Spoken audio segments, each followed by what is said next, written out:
Armas biológicas y químicas. Comencemos con un poco de historia. La comunidad internacional prohibió el empleo de armas químicas y biológicas después de la Primera Guerra Mundial y reforzó esta prohibición en 1972 y 1999, cuando proscribió también el desarrollo, la producción, el almacenamiento y la transferencia de dichas armas. A raíz de los adelantos de las ciencias de la vida y la biotecnología y los cambios en cuanto a las condiciones de seguridad, ha crecido la preocupación de que las restricciones impuestas desde hace años al empleo de armas químicas y biológicas se ven socavadas o ignoradas. Pero, ¿qué es un arma química? Pues la Organización para la Prohibición de las Armas Químicas, que cuenta con un amplio apoyo internacional, las define como una sustancia química que se utiliza para causar intencionalmente daños o la muerte por medio de sus propiedades tóxicas. Pero estas son variadas y cuentan con una clasificación, que es la siguiente. Según su acción, las armas químicas pueden clasificarse como agentes nerviosos, agentes vesicantes, agentes pulmonares, agentes sanguíneos, agentes lacrimógenos y vomitivos, agentes incapacitantes y toxinas. ¿Cómo diferenciar un arma química? Las armas químicas tienden a atacar al sistema nervioso central y respiratorio de una persona y suelen provocar la muerte. Existen 6 diferentes tipos de agentes. 1.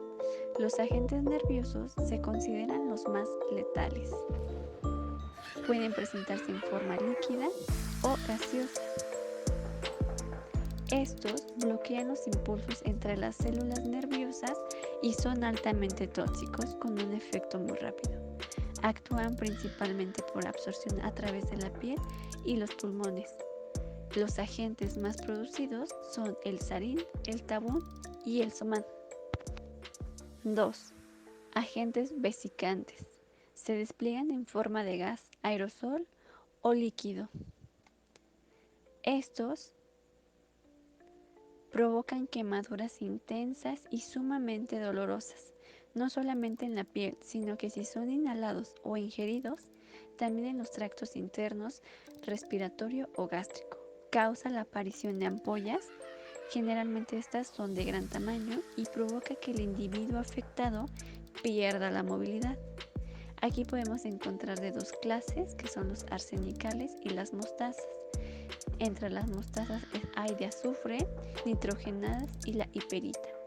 Y los arsenicales podemos encontrar la lewicita. 3. Agentes asfixiantes o agentes pulmonares. Son gases tóxicos que lesionan a un individuo principalmente en el tracto respiratorio, es decir, la nariz, la garganta y en particular los pulmones. A esta clasificación pertenece el cloro, el fosfógeno, el dióxido de azufre y cloruros de azufre. 4. Agentes sanguíneos.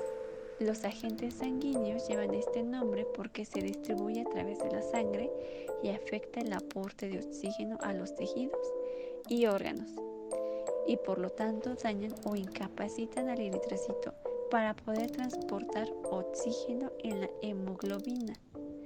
También afecta a aquellos sistemas enzimáticos que contienen hierro. Entonces, estos agentes afectarán principalmente al sistema cardiovascular. Y bueno, algunos de los agentes sanguíneos son el cianuro de hidrógeno, el cloruro de cianógeno y la arsina. 5. Agentes lacrimógenos y vomitivos. Son aquellas sustancias que son capaces de producir incapacitación por irritación sensorial de los ojos y del tracto respiratorio, que desaparecen en un periodo corto de tiempo. A este grupo pertenece el 2-bromo-2-fenilacetonitrilo, la adamcita, la cloroacetafenona, y entre los que destaca es la adamcita, porque este posee propiedades mixtas de lacrimógeno y vomitivo en una sola molécula. 6. Los agentes incapacitantes y toxinas. Estas son sustancias químicas nocivas producidas por organismos vivos que son capaces de inhibir la síntesis de proteínas y esto causa o provoca daños citotóxicos graves. Las más utilizadas son la toxina botulínica, la ricina y la sactisonina. Armas biológicas. Por otra parte, las armas biológicas utilizan microorganismos como virus, bacterias, hongos y otras toxinas como la ricina. La intención es liberar un organismo vivo que pueda propagarse rápidamente, de forma invisible al principio, y causar enfermedad y muerte en humanos, animales o plantas. Entre estas armas se encuentran agentes como el anthrax, la toxina butulínica y los virus de la peste, el ébola y el Lassa.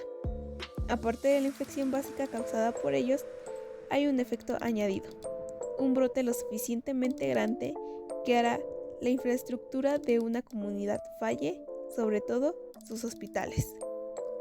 Desde que el hombre comenzó a utilizar de forma empírica los agentes biológicos como armas de destrucción, estas han suscitado un enorme rechazo. Como ya se ha indicado, el Protocolo de Ginebra de 1925 inició la regularización de producción y uso de las armas biológicas. El Protocolo de Ginebra fue ampliado en 1972 con la Convención sobre Armas Biológicas y Toxicológicas, con sus siglas KBT. Esta convención puede considerarse como el primer tratado de desarme multilateral en el que se prohibía expresamente la producción de armas biológicas. Actualmente ha sido ratificada por 173 estados y prohíbe el desarrollo, producción y almacenamiento de armas biológicas y toxinas. Sin embargo, este tratado no tiene ningún sistema de verificación por parte de ningún país ni entidad internacional, ni prohíbe la investigación de agentes biológicos potencialmente peligrosos, permitiendo su uso con fines pacíficos. Clasificación de armas biológicas. Existen diferentes tipos de agentes biológicos, pero de entre todos ellos, los que tienen mayor probabilidad de ser usados como arma biológica son bacterias, microorganismos unicelulares patógenos con diferentes formas esfera, cilíndrica, etc. Muchos tienen movilidad por presentar cilios o flagelos. Ricketsias son parásitos intracelulares de características similares a las bacterias, pero a diferencia de estas, solo necesitan de una célula para reproducirse. Hongos. Crecen de forma natural, sobre todo en medios de gran humedad, y su reproducción es mediante esporas. Virus. Constituidos por un virión formada por un núcleo, una envoltura proteica única o doble que recibe el nombre de cápside y que a su vez está constituida por subunidades denominadas capsómeros. Toxinas.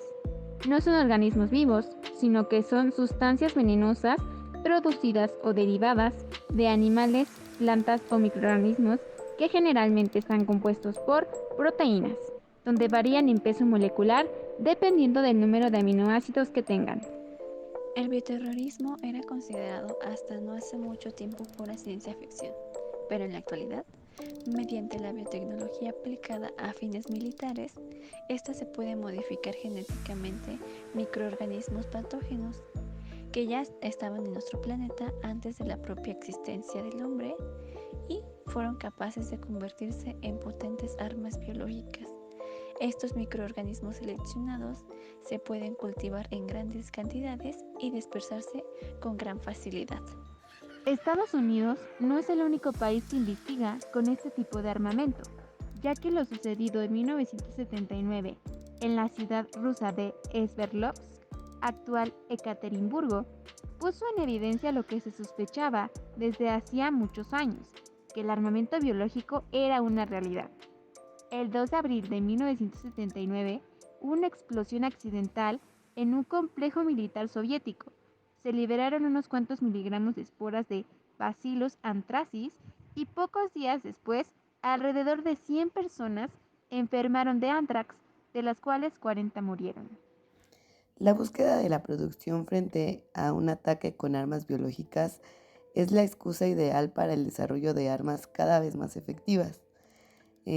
Hablamos sobre la ingeniería genética, al igual que el resto de nuevas tecnologías de desarrollo científico como la física, la medicina y la informática.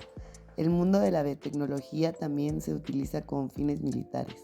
Debido a los actuales avances de la biotecnología, el control sobre los agentes biológicos ha permitido el desarrollo de esta nueva era de armamento biológico. Son numerosas las ventajas de este tipo de armas frente al armamento convencional e incluso frente a las armas químicas o nucleares. Son de fácil manejo puesto que basta con diseminar pequeñas cantidades del agente biológico para que su autopropagación ocasione una epidemia. Tal como hemos explicado anteriormente, son muchos los patógenos que liberados de forma indiscriminada pueden originar una epidemia, pero sus efectos podrían ser atenuados mediante el uso de medicina convencional como pueden ser los antibióticos. Sin embargo, mediante el uso de simples técnicas de genética molecular como puede ser la transferencia de genes resistentes a estos antibióticos, bastaría para que la medicina convencional fuera obsoleta. Un ejemplo de esto es la cepa recombinante de Yersinia pestis que crearon en los laboratorios rusos de Biopreparat, una cepa resistente a 16 antibióticos distintos. La guerra de Ucrania y Rusia ha abierto el debate de un posible uso de armas biológicas y químicas. Estas tienen capacidad de hacer daños humanos y solo por delante de ellas están las nucleares.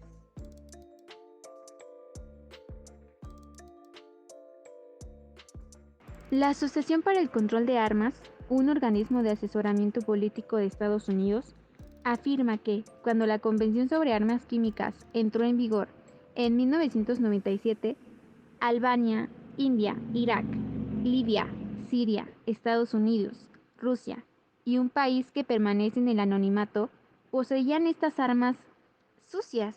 Desde entonces, todos los países han asegurado haber destruido sus arsenales declarados menos Estados Unidos, que aún tiene previsto hacerlo. La detención, el diagnóstico y la mitigación de enfermedades y lesiones causadas por ataques de origen biológico es un proceso complejo que implica a gran parte, o si no a la mayoría o a toda la sociedad, resultando necesario proporcionar no solo directrices en materia de salud pública, sino apoyo y asistencia técnica a los centros de salud pública locales, autonómicos y estatales para la elaboración de planes que estén coordinados de preparación y protocolos de respuesta. Se deberá fomentar y apoyar los proyectos de investigación vinculados al desarrollo de herramientas innovadoras y estrategias cuyo fin sea la prevención y la mitigación de enfermedades y o de lesiones causadas por agentes biológicos.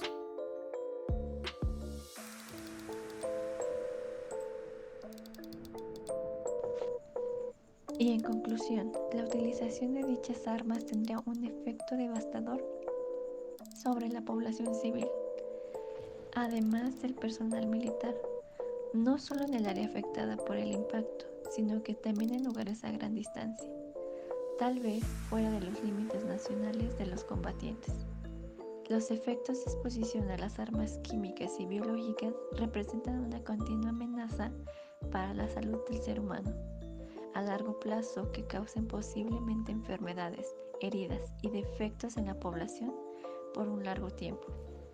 Los efectos de exposición a las armas químicas y biológicas también pueden tener como resultado cambios imprescindibles, complejos y permanentes en el ambiente natural, incluyendo animales, plantas, fuentes de agua, destruyendo así el origen de los alimentos para el ser humano, lo que traería como consecuencia una gran mortalidad. Los servicios de atención médica existentes, la tecnología y el personal médico puede llegar a ser insuficiente para aliviar el sufrimiento causado por la exposición a las armas químicas y biológicas.